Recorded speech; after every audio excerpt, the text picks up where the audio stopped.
is vir my gewild.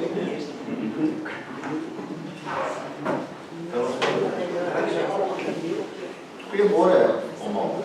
'n Paar van julle daarom al daar buite gegroet en van julle wat ek nou daarom al weer ken, soos Magda gesien vooraf. Eerste wat mense nog was opval is hier inkom is die blomme en dan kyk jy na die blaadjie en dan sien jy nou die blomme en dan sien jy nou 'n baie mooi blom tussen die blomme, né? Nogal simbolies, want dit klink vir my regtig of haar lewe ook besonder mooi geblom het. Nou vir julle wat nou hier is en daar gaan nou seker heel wat meer deur die stroming inskakel. So kom ek begin dan deur vir julle as kinders en kleinkinders en susters van Lanetta en ander familie toe te wens dat julle sal ervaar hoe die Here vir julle omvou met sy liefde, maar ook vir almal van julle wat hier is, want julle is hier met 'n spesifieke rede, julle was met liefdesbande, was julle aan haar verbind vir baie jare. So mag julle die Here se nabyheid op 'n besondere manier beleef. Want sy was 'n geskenk wat die Here vir julle gegee het, wat die Here op hierdie aarde geplaas het en wat met haar lewensblyheid die lewe verander mooi gemaak het. So ons kom vandag om dankie te sê vir die Here vir Lanetta se lewe en ons herinner mekaar daaraan dat die aardse dood, dit wat sy ervaar het, dat dit nie die einde was van haar lewe nie, maar die oorgang na die volle lewe saam met God. Ons weet dit, omdat Jesus Christus vir ons sy lewe kom gee het, sodat ons die ewige lewe in hom kan hê. En voor ons verder gaan ons nou eers luister na 'n lied.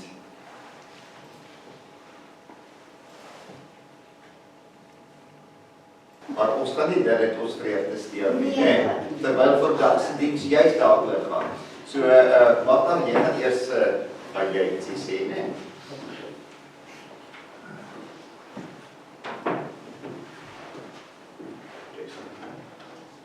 Ek hoop dat jy luister.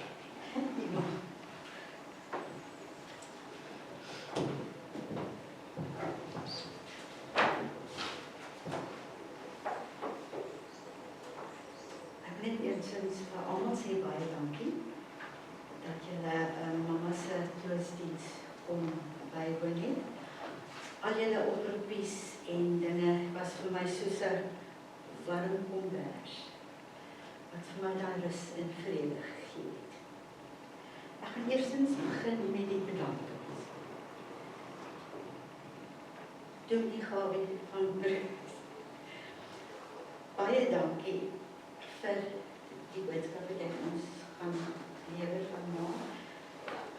Soos reg gesê is, ek en my skoonsis van sien en gou vir Dominee dan net so 'n sketsie gaan gee van wie mamma Lanetta was. Volgende is Liesel, wat ons gehelp het met al die beplanning hier by die omgegemeente. Dit het pragtig sonder enige probleme gebeur. Dan sê ek ook vir die dienende hande wat die toebroodjies teen koffie gaan bedien, ook 'n groot dank vir dit wat hulle gaan doen, asook die skoonmaker wat na die tyd die skoonmaakwerkies vir ons goedjies gaan doen. En dan Bram, baie dankie vir die oopsluit van die kerk en die video-opname wat jy vir ons gaan neem. En laastens, my liewe skoonsis en nig Madeleine, wat so 'n pragtige blaadjie vir mamma aan mekaar gesit het. Ek is julle ewig dankbaar daarvoor. Ek het hulle toetjies gelos en hulle het 'n pragtige blad vir ons vir mamma gesit. Goed. As ons allemaal van julle weet, was ons 2 kinders. Magda ek die oudste en broer Gey. So 18 maande na my. Op daai stadium het ons in 'n woonstel gebly op die eerste vloer in Skoonzig, Tanzania.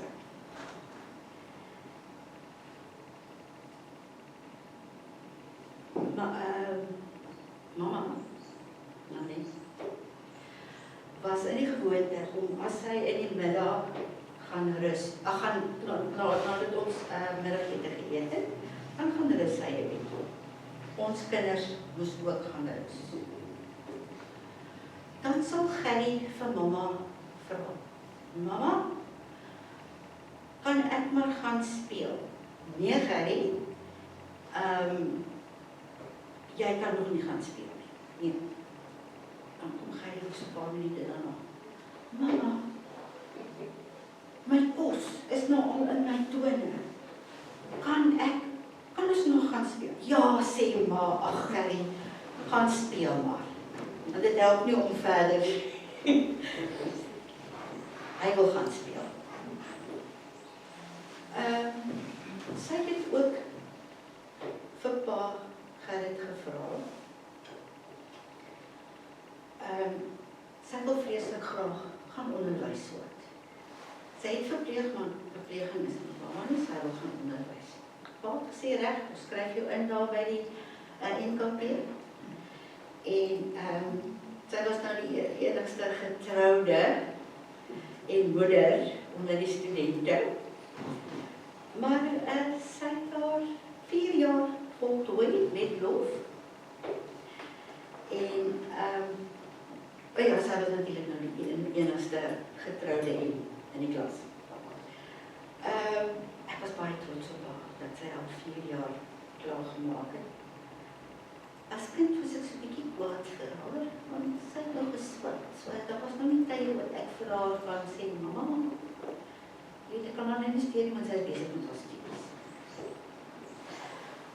So het pa Gerrit vir ons toe nou huis gebring in Meyerspark. En mamma toe daar by Meyerspark Laerskool, het sy toe nou ingeval. Het was nie lang nie, toe maar haar hoe sê hulle, permanente pos in Murrayfield, net agter die bult van Meyerspark. Het hulle vir ma gevra of sy by Stelkrans Laerskool sal gaan ja, sê maar iets reg.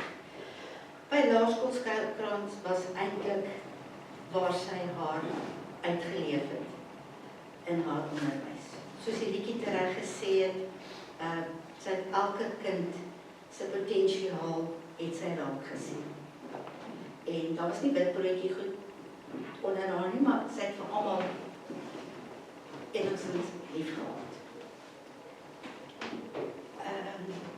Goed.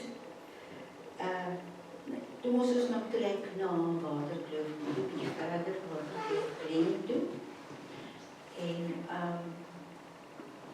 mamma het natuurlijk nou 'n eind gehad dat sy moes ry. Kasper de Vries, Cassie, het aan Constantia Park gebly. So ma het nou maar vir haar ontferm, net daar was nou daar aan Schuilkrans in die skool, en dan het sy nou maar vir Cassie het opgelaai. Hy is ook nie dans nie. Maar het my dan so verkind by die hoërskool gaan, dan gaan doen sy sommer aan shopping. Dis maar hele eentjie uit huis toe. Sal hy nie vir haar sê, mamma, is dit nie nou vandag tyd vir roomhuis nie? Of kan ons nie nou roomhuis kry? Kyk my broer, gaan jy met my baie oorgaan. Nou wat kan sy doen? Toe,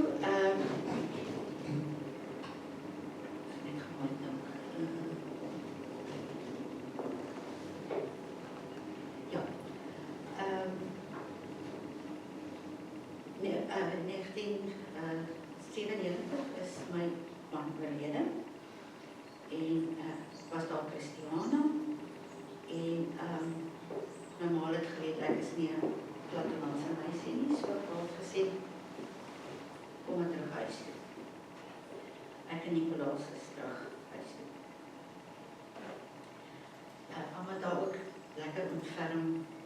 Nicolaas. Maar toch in die skool nie, sy het hom opgetel. En saam vir skool toe. En hy het natuurlik vreeslik, was vir hom vreeslik lekker om saam met ander te gaan. O, natuurlijk die kinders ook. Elkeen wil net weet wanneer kan hulle vir Nicolaas gaan haal, en of Nicolaas gaan haal. So sy het nogal 'n groot deel in Nicolaas se lewe. 2000, dis my broer natuurlik tragies oorlede. En daar het mamma baie lank gevat om by Gys se dood te gaan. Toe kom. As daar gesing word in die kerk, dan loop die traan. Dit was regtig vir haar bitter moeilik geweest. In 2003 is papa toe nou gediagnoseer met keelkanker.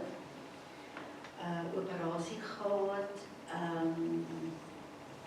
die operoloog nog nie, begin het met chemo nie.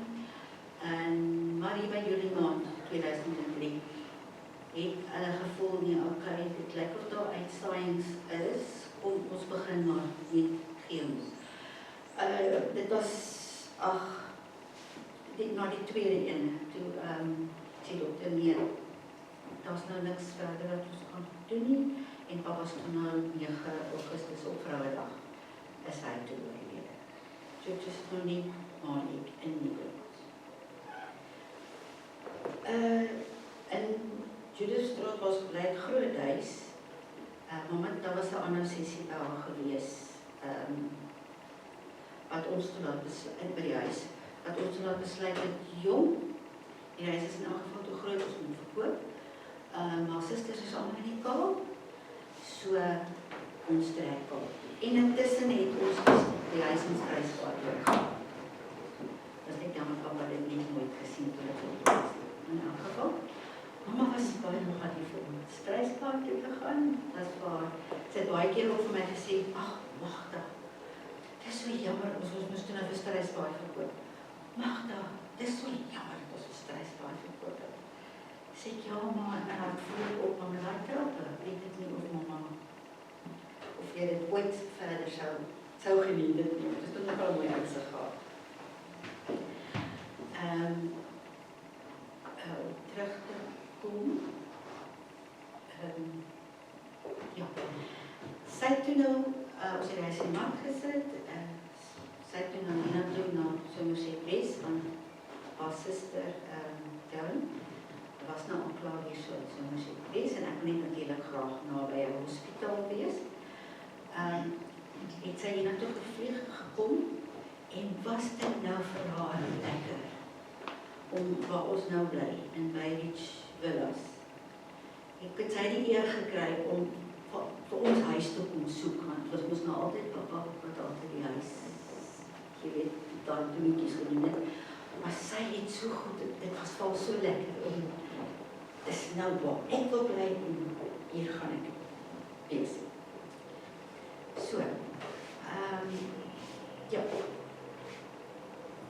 Nicolaas is toe na koshuis toe. O ja, ek en mama het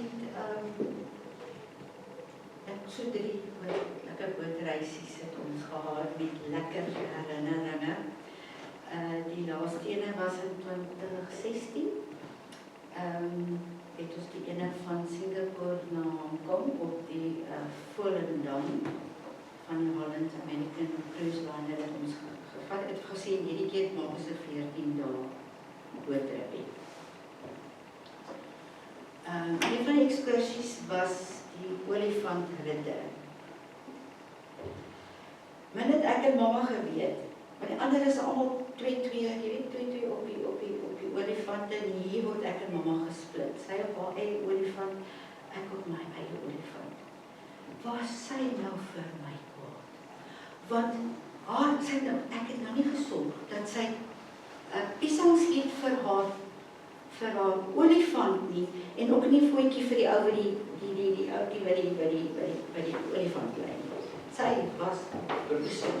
Ek sê, mama, ek het ons nou nie geweet, ons kan gesplit word nie. So ons het baie lekker herinneringen verder gehad. Van 2018 af het al eerste behoefte hierdie dinge maar afdraande gegaan. En 2024 toe sy weer baie siek was, het ek toe nog gevoel, want toe is hy nie meer so mobiel en moet versorg, al wat sy nog kon eet is self eet, want die loopreining en kon nie meer plaas met nie, toe het ek al in die vonkehuis gesit, in die vrouwtjie. En sy was baie gelukkig daar, ek het agtergekom, sy het eendag sy matrone, sy het vir die papier wen gevul, sy het daar op die nota iets geskryf, geagte matrone. Ek was by jou kantoor, maar jy was nie daar nie. Sal jy asseblief vir Magda kontak, want sy ons doen sake saam. En nie 'n spelfout van 'n dag nie. Dit is nou nie, ja, maar nie spelfout nie.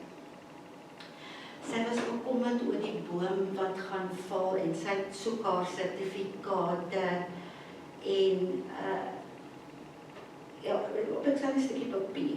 En ek het toe nou agtergekom dat daar seker iets wees wat vir mamma pla. En dit het nog nie vir 'n ander gegee dat okay, ek moet net begin. Gaan kyk wat pla. En ja, so het sy toe nou so ewig in siek raak. Of op wat volgende het my gebeld en ek gesê, nee mama, ek moet kom. Nie goed gelijk nie, Marina was saam met my ambulance hospitaal toe, ek moet sê die dokters by ons alweer baie oulik. Moet my gevra wat is die pad vorentoe, ons sê nee, niks risas of enige vandaag nie, mama wil nie rustig gaan. Vir die hele gebid, en geval het sy buisvoeding gehad en al die dingetjies, Mire het laat ingegee en mama is toe nou die 12de Julie, die Sondag, is sy toe nie oorleef. Maar ek het vrede in my hart gehad, dit is wat mama wil. Dis my sê.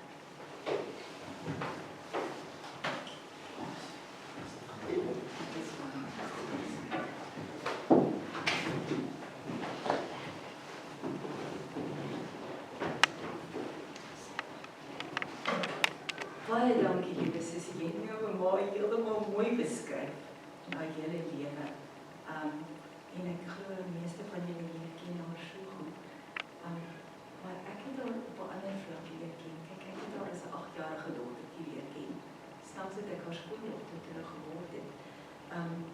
Maar my klas was die heel eerstes waar klas gekry het. In laerskool by Spark in 1973. En ons het gedink, hierdie juffrou met die snaakse van, ons het haar woestynkie genoem, want sy is dan so groot en dors. So haar bynaam op skool was woestynkie gewees, en ek het gaan ook 'n woestynkie word.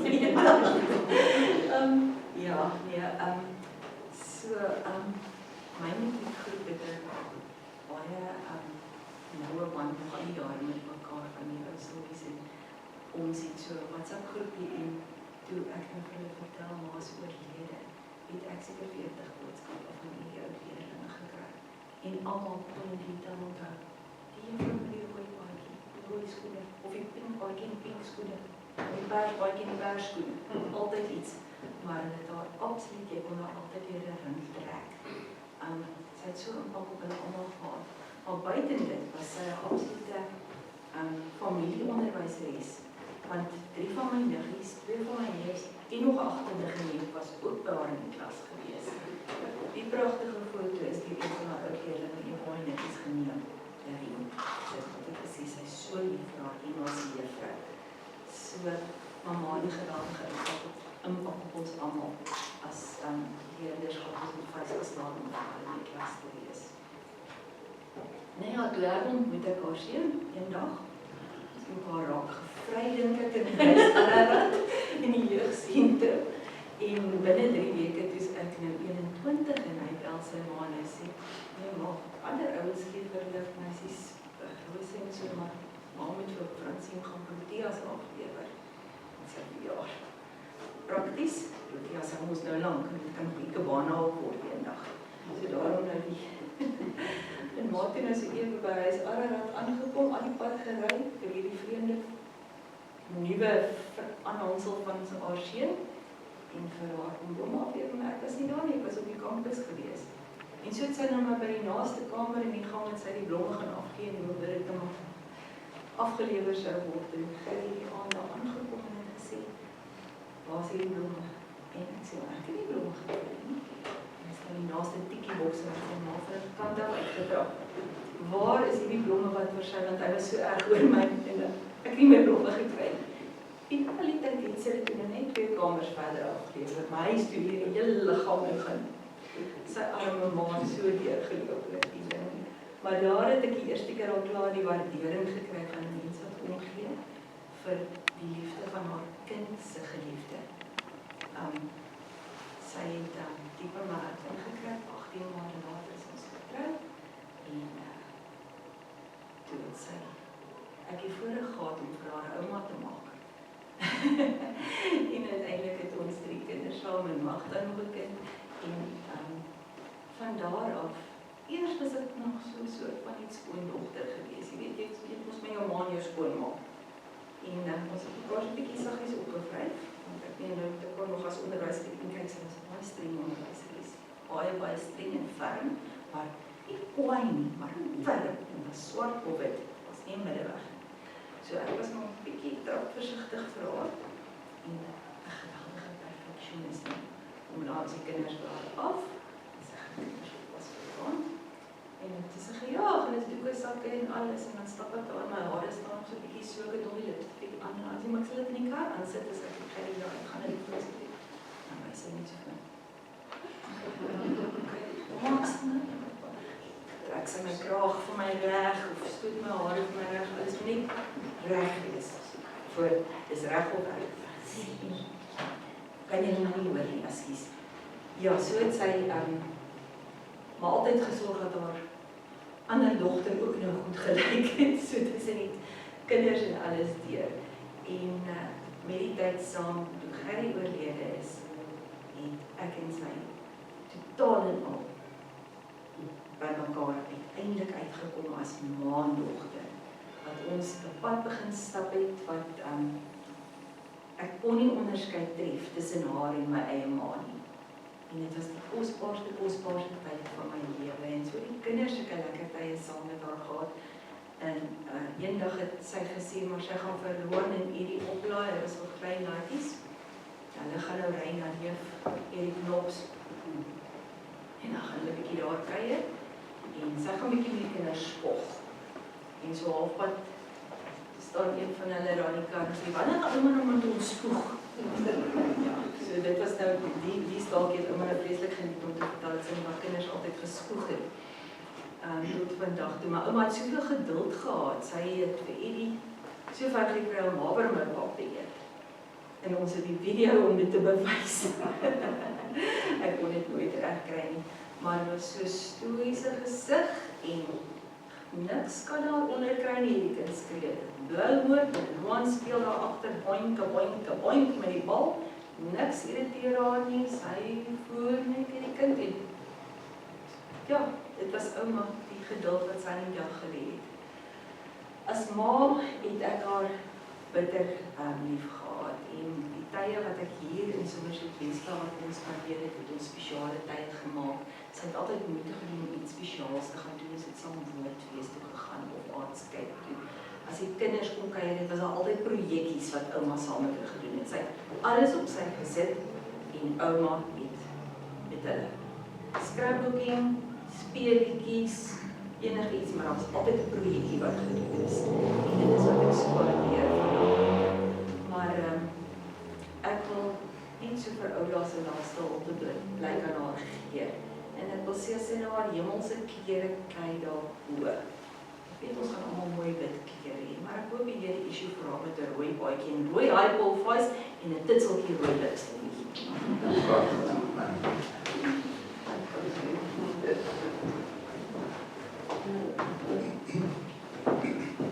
Dis hoe mense dit moet doen, né?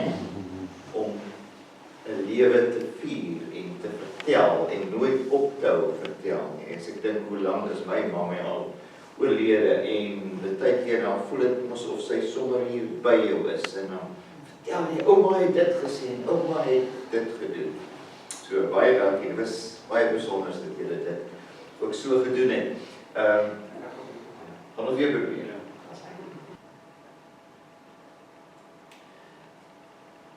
Ons Hemelse Vader, wanneer ons voor U kom staan, is ons bewus van U heilige teenwoordigheid. Ons is ook bewus van ons broosheid, ons nietigheid as mense. En ons besef in sulke omstandighede ook die tydelikheid van ons aardse bestaan en hoe belangrik dit is dat ons die beste gebruik moet maak van die tyd wat U vir ons hier op aarde gee. En daarom wil ons vir U dankie sê vir die lewe van Lanetta. En dit wat vandag op so positiewe wyse ook oor haar gesê kon word, en die lied wat ook iets vertolk van die mens wat sy was. Dankie vir haar liefde en haar lewensblyheid en haar dankbaarheid en haar volharding te midde van soveel hartseer en soveel terugslag. Dankie vir die geseënde invloed wat sy gehad het op haar gesin, op haar familie, op haar vriende, op so baie mense op wie sy as onderwyseres so positiewe invloed gehad het. Dat sy inderdaad geseënd was om ook vir ander tot seën te wees. En nou wil ek bid vir hulle wat so naby aan haar was en naby aan haar is. Haar onmiddellike familie, maar ook die vriende wat vandag hier is. En ook hulle wat nie hier kan wees nie, wat dalk op 'n latere stadium deur middel van die stroming sal kan deel wees van hierdie gebeure. Here Jesus, ons wil vir U dankie sê dat ons in so 'n tyd herinner word aan 'n groter en heerliker werklikheid. Dankie Jesus dat U aarde toe gekom het, sodat ons by die hemel kan uitkom. U het die lewe gegee vir Lanetta en vir elkeen van ons, sodat ons kan lewe al sterwe ons ook. Ons dank U daarvoor en ons prys U heilige naam. Amen. Nou, vriende, uit al die baie Bybelverse wat vir Lanetta spesiaal was, klink dit vir my op Filippense 4 vers 4, nou waarskynlik die vers was wat haar lewensingesteldheid en haar lewensblyheid die beste beskryf. En daarom het julle nou spesifiek gevra dat ons dit vandag sal lees. Filippense 4 vers 4 tot 9. Wees altyd bly in die Here. Ek herhaal, wees bly. Wees inskikkelik teenoor alle mense. Die Here is naby. Moet oor niks besorg wees nie, maar maak in alles julle begeertes deur gebed en smeking en met danksegging aan God bekend, en die vrede van God wat alle verstand te bowe gaan, sal oor julle harte en gedagtes die wag hou in Christus Jesus. Verder, broers en susters. Hy het dit nou nie so gesê nie, maar ek sê dit so. Alles wat waar is, alles wat edel is, alles wat reg is, alles wat rein is, alles wat mooi is, alles wat prysenswaardig is, wat deug of lofwaardige saak daar ook mag wees. Daarop moet julle julle gedagtes rig, en wat julle van my geleer en ontvang en gehoor en gesien het, dit moet julle doen, en God wat vrede gee, sal by julle wees. Ons kry ja mense en ons kry nee mense. Ja mense is mense wat ja sê vir die lewe. Mense wat positief bly, al gaan dinge soms baie moeilik. Ja, mense is mense wat ingestel is om die mooi dinge in die lewe te waardeer en in ander mense raak te sien. En hulle bring 'n stukkie warmte en sonskyn in ander se lewens. Of hulle, kan mense ook sê, soos 'n aangename geur wat hulle omgewing 'n beter en mooier en lekkerder plek help maak. 'n Mens kan nog as 'n ja-mens herken aan die blik in hulle oë, aan hulle liggaamstaal, aan die manier waarop hulle jou groet, dankie sê, belangstel, opgewonde kan raak oor ander se vreugdes en ander se positiewe eienskappe kan uitlig. Dit is wonderlik om in 'n ja-mens se teenwoordigheid te wees. Maar o wêreld, mense kry ook nee-mense. Negatiewe mense, stroom op mense, dwarstrekkers, klaarkouse, probleemvinders, of my vrou Susan beskryf hulle as steurers. Sê jy vir so iemand is 'n wonderlike dag, antwoord sy, kyk net hoe waai die wind, môre reën dit weer. En sê jy is dankbaar omdat dit lekker gereën het, antwoord hy, nou sal die peste en die plaag weer toeslaan. So alles en almal is verkeerd vir 'n nee-mens. Alles en almal behalwe hy self. Of sy self. Nou of 'n mens 'n ja-mens of 'n nee-mens is, hang nie so seer van jou omstandighede af nie, maar veel eerder na die manier waarop jy na jou omstandighede kyk. Daar's nou hierdie mooi storie van die vrou wie se dag op 'n baie verkeerde noot begin het. Sy het verslaap, was laat vir werk. Dinge by die kantoor het haar net verder omgekrap en toe sy later op die bus klim op pad huis toe, het sy heel agter gesit. Gedaan, totaal depressief. En toe hoor sy 'n vrolike manstem hier voor in die bus. Pragtige dag, né? Maar sy kon die man nie sien nie. Maar die bus was vol mense en soos hulle gery het, het hierdie man die hele tyd kommentaar gelewer op dit wat langs die pad aangaan. Spelende kinders in die parke, 'n mooi kerkie, 'n pragtige tuin en sy opmerkings het gemaak dat die atmosfeer in die bus sommer ligter geraak het en selfs hierdie vrou het begin glimlag. En toe die bus stilhou, het sy so vinnig as moontlik vorentoe beweeg om te sien wie hierdie opgeruimde man was wat hierdie wonderlike dinge gesê het. En toe sien sy tot haar verbasing die man met die donker bril en die wit kiel, heeltemal blind. Nogals iets om oor na te dink. Nou weet ons ook dat nie mense gewoonlik hulle omstandighede blameer of mense blameer vir die feit dat hulle nie vreugde beleef nie. As ek meer geld gehad het, net 'n beter werk gehad het, 'n beter bier gehad het, as ek net.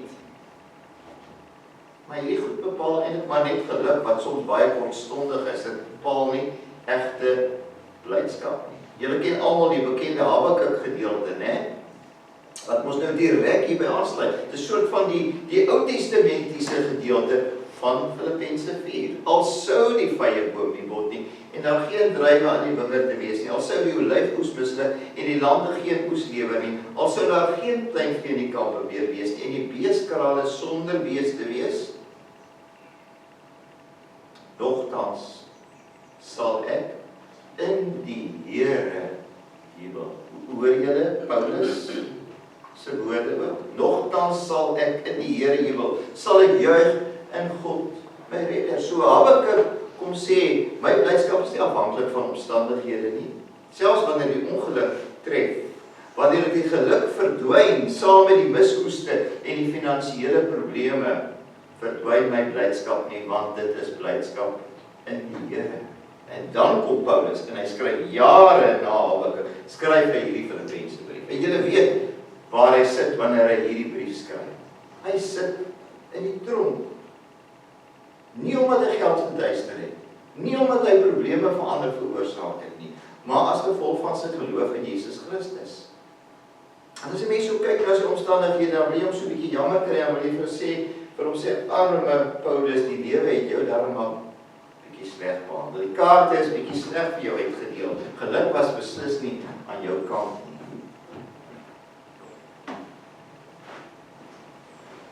Luister wat sê hy in 2 Korintiërs 11. Hy sê hy is dikwels geslaan. By 5 geleenthede sê hy het die Jode vir hom 39 houe gegee. Ook nie 40 nie, want hulle is bang hulle tel verkeerd, net tot 39. Regtig so. Een keer het hom gestenig. Hy sê hy was dikwels in doodsgevaarlike situasies.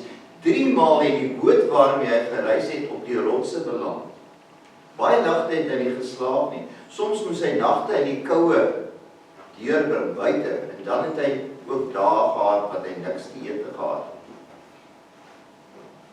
So as Paulus se omstandighede sy blydskap moes bepaal het, sou dit nie gewerk het nie, dan sou hy 'n nee-mens gewees het.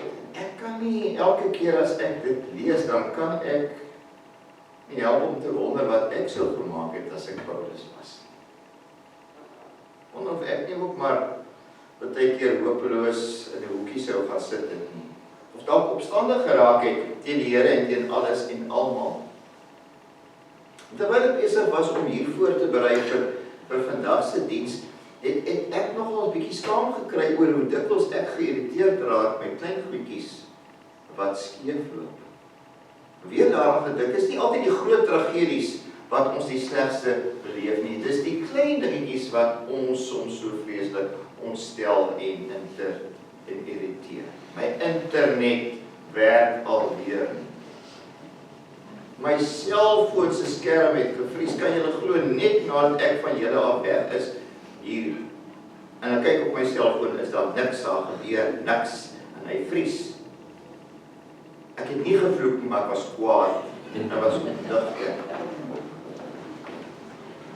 Die wasmasjien breek, nie asof dit 'n kleinigheid is nie, maar almal se wasmasjiene breek. My vrou sê baie keer, sy verstaan nie dat hy gister op gewerk. Dan sê ek maar obvious, enige ding wat breek het gister op gewerk.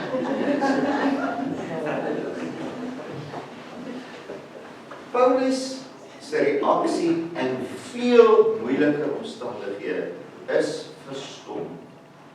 Hy kla en hy protesteer nie oor die onregverdige behandeling of oor die baie maande wat hy moet wag. Hy kla nie oor die slegte kos in die tronk en die boeye wat skaaf nie. Hy is nie vies vir die soldate aan wie hy dag en nag vasgeketting is nie. Trouwens, Paulus neem 'n spesifieke besluit. My blydskap hang nie af van die omstandighede nie, maar is geanker in my verhouding met God. En in plaas daarvan dat hy sy omstandighede teen hom laat werk, laat hy toe dat God hom binne in sy omstandighede gebruik.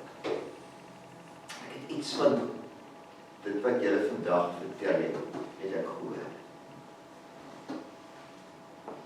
Danetta het nie dat die omstandighede afbreek nie. Al was daar tye van diep hartseer en ja, mismoedigheid dalk ook vir 'n oomblik. Maar hoe sê die omstandighede ook uiteindelik vir haar en vir almal ten goeie wat meewerk het.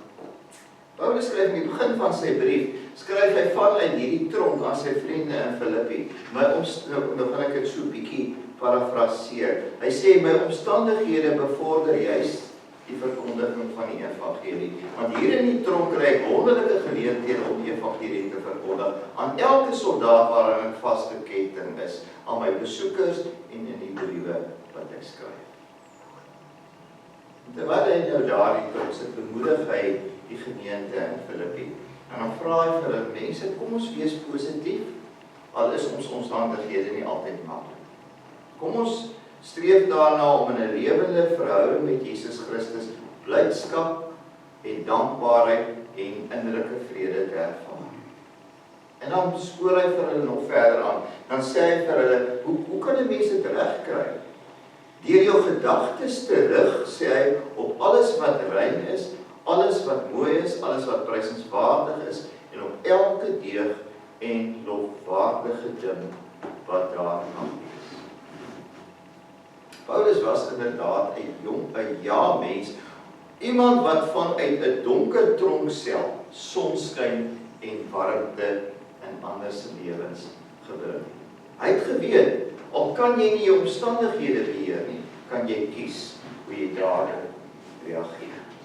Nou ek kom uit my gesprekke met julle, dit wat julle vandag gesê het, uit die lied wat ons gehoor het, uit julle spesifieke keuse van Filippense 4 vers 4, mos nou agterkom, dat Janita 'n ja-mens was. Nie dat die lewe altyd maklik was nie, maar ten spyte van verlies, ten spyte van groot hartseer, ten spyte van soveel teleurstellings, wat sy ervaar, wat julle ervaar, het sy soos Habakuk en soos Paulus haarself voortdurend daaraan herinner. Maak nie saak wat gebeur nie. Ek vind my blydskap in die Here. Ek weet dat God orals en altyd by my is. En ek weet dat niks en niemand my van God se liefde kan skei nie. Die liefde wat daar is in Jesus Christus. So, haar lewe was vir julle inspirasie. Mag Paulus se woorde ook vir julle 'n aansporing wees, dat julle en ek ook in moeilike omstandighede ja-mense kan wees. Die bekende Stanley Jones, wat baie jare in Indië sendingwerk gedoen het, skryf in sy autobiografie: ek is 'n blymoedige mens, omdat my vreugde nie van uiterlike omstandighede afhang nie, maar omdat ek verseker weet, dat ek aan Christus behoort, al gebeur wat ook al. En op die ouend is dit die basis van alles. Dit was ook die basis van haar lewensbly, dat sy vir die Here kon ken as Hemelse Vader, dat sy geweet het Jesus Christus het vir haar die ewige lewe kom moontlik maak, en dat die Heilige Gees ook in haar gewerk het, om haar daarvan te verseker dat sy met liggaam en siel, in lewe en sterwe, veilig in die Here se hande is. Mag Paulus se woorde in Filippense 4 vir julle inspireer, soos wat dit vir Lanetta geïnspireer het, om blymoedige ja-mense te wees. Wees altyd bly in die Here. Die Here is naby. Dis die geheim van ware blydskap. Kom ons sing 'n lied, die oorwinningslied op die blaadjie. En dan gaan ek vir ons afsluit met 'n gebed en muziek.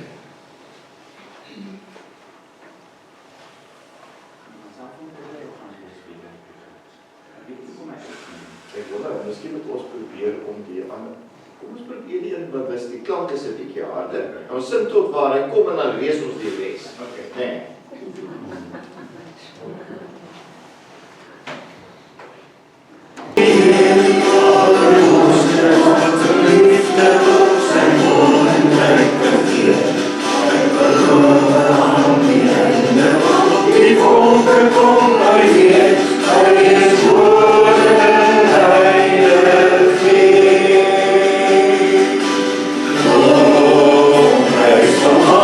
Hallelujah.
afsluit met 'n gebed, die seën uitspreek en dan gaan julle so 'n bietjie verder kuier daar in die kerksaal.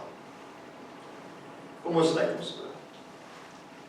Ewige God, U is die Skepper sonder begin of einde. Ons wat met U praat, is 'n oomblikie in die tyd, spelpuntjie in die groot heelal, en tog mag ons met U praat.